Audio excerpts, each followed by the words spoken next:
Visit TheRetroFuture.co.uk to find all the links you need. The Game Boy Advance SP, the console that most of us grew up with. This thing is just a little bit on the lackluster side. The screen is really nothing to write home about. The colours all look very washed out. The actual front light is not evenly dispersed along the screen because it just comes from the bottom.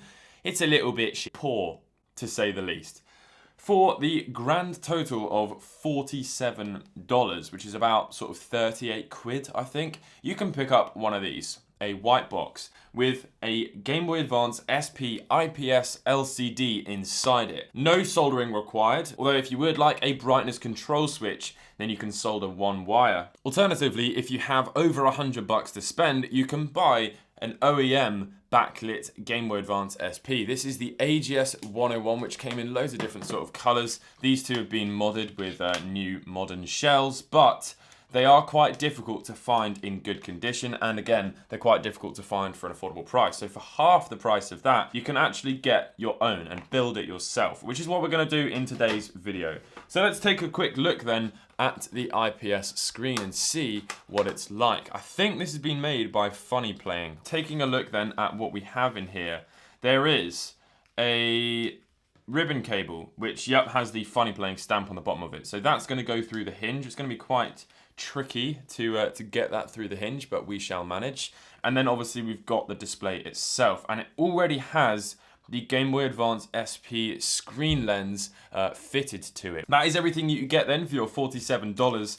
And then the other thing you'll need is a shell that has been pre-cut. If you don't want to buy the pre-cut one, you can do it yourself. This one has not been done. This one has been done. You might be able to see there's just a sort of groove missing out of that, and that whole back piece there has actually been lowered. So what we're going to do then is start by disassembling the Game Boy Advance SP. So start off then by removing the 4 tri-ring screws around the outside. There's another one here, and there's a Phillips screw there for the battery cover.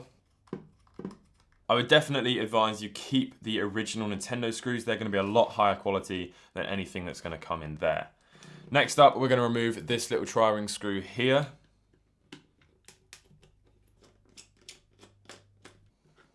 Underneath the battery is another tri-ring screw at the back here. After you've removed all of those screws, you can lift the back piece off and it should come off like that. You don't need any of these components if you're going to replace the shell, but if you're going to keep this one, then just set it to the side without the shoulder buttons springing out. Now we have access to the motherboard. So there's 3 Phillips screws just here.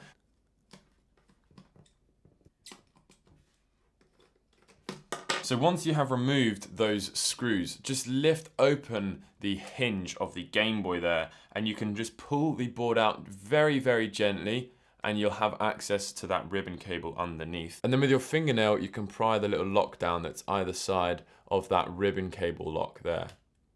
And just like that, the ribbon cable will be free. The only other thing we're going to need from this is the hinge, and unfortunately to get to that hinge we are going to have to disassemble the whole top screen assembly, which is a little bit of a nightmare. But if you have a replacement hinge, or even better, buy a replacement hinge on eBay, I'll leave a link to one of those because they're like £2, it will save you the hassle of removing this screen. To remove the screen, find the thinnest flathead bit that you can find and pry off the rubber covers. Doing that will expose a small tri-ring screw bit. You're going to need to unscrew that and then do the same to all of them.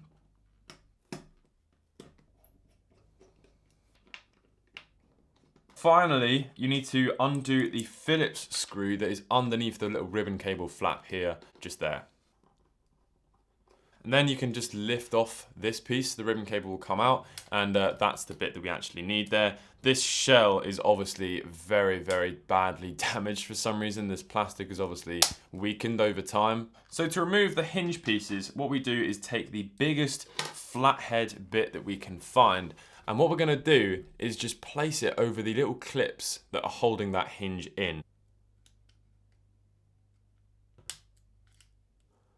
Okay, and then you'll hear a little click and the hinge will sort of go below the level of the plastic there. Oh. Open the hinge up fully so that it's fully sort of extended open, and then you can get that piece in there and just pop them out. like that. On top of these little hinges are tiny little covers just to cover up the top of the hinge. You can just slide those off. So what you should be left with now is your motherboard, the replacement shell, the screen, the battery, the ribbon cable, and then all of your hardware from the previous Game Boy shell and your little hinges. What we're going to do now is reassemble the whole thing with the brand new screen. So what we shall do is place the screen into the front portion of the Game Boy shell, and it all sort of holds in there really, really nice and securely, and you can see how lovely that looks right there. So that's already looking good. I'm going to take a small little double-sided adhesive foam pad and stick that just here. It is advised that you use double-sided tape, but I don't have any, so hopefully this will do. Next up, grab the little motherboard and ribbon cable and set that down. And what we're going to need to do is just bring the small piece of the ribbon cable connector over and pop it down into that Lego brick connector. And then you can just gently rest it down and it will stick onto the back of your double-sided tape. Now what we're going to need to do is set this piece down. Now, as I'm pressing that down there, as you can see, it's not closing up on this side of the shell. So I think what I'm going to do is remove a bit more of the material from the shell to try and get that to close together nicely. So roll the little ribbon cable around and fit the back piece on, and then screw the outside assembly back together. Alright, look at that. I've just put the screen protector back over just to protect that screen. But that is the top half of the Game Boy now reassembled. Now we need to put these two pieces together and secure it together with the hinges. Push the ribbon cable through the shell and the whole thing will just fit together like a glove. And we need to now put the hinge pieces back in, but before we do that, we need to put the little covers on them.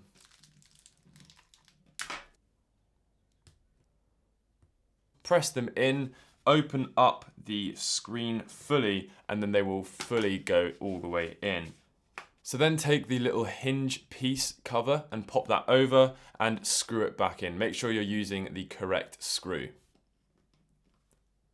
So if you want to have a brightness switch, you can solder a wire to Q12B. You need to connect it to this pad that's on the end of the ribbon cable. So I am going to do that, but if you don't have a soldering iron and you're not really too fussed about the brightness control switch, you can skip this step.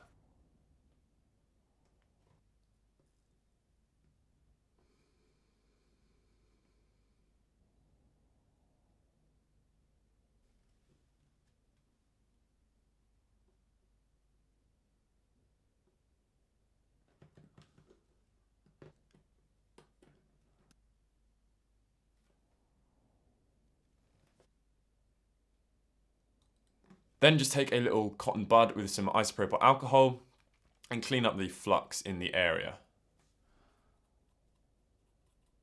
Right, and once you've done all of that, you can remove the piece of cardboard that holds all the buttons in very conveniently. Drop your speaker back in. Do not forget the speaker, otherwise you'll be opening it all up again.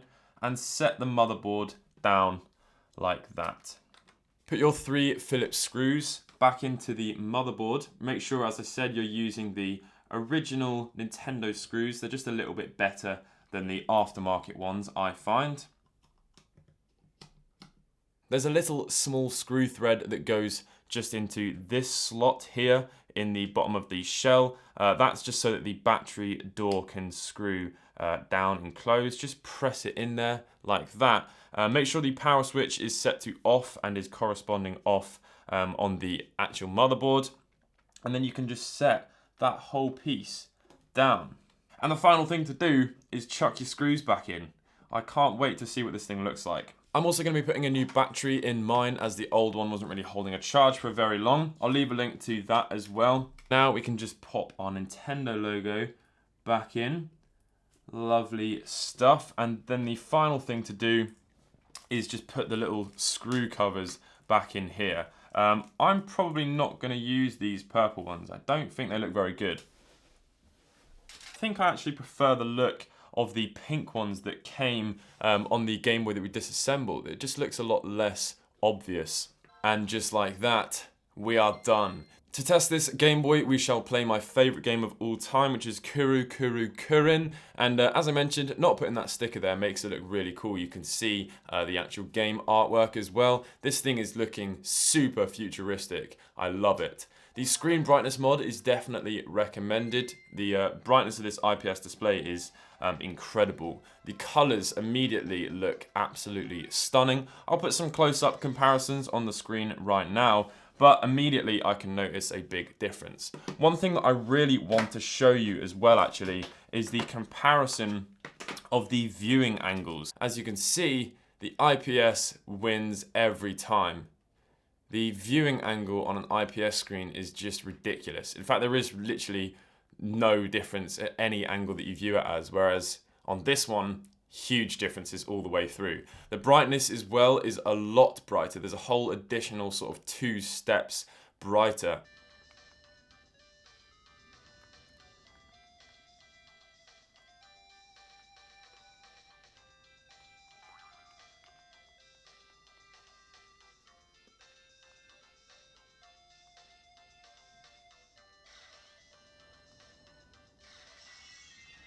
I died. Let me know what you guys think in the comments section below. Check out the description for all the links that you need. I hope you guys have enjoyed this video. If you did and you're new to the channel, leave a like and subscribe, and I'll catch you guys in the next video. Peace.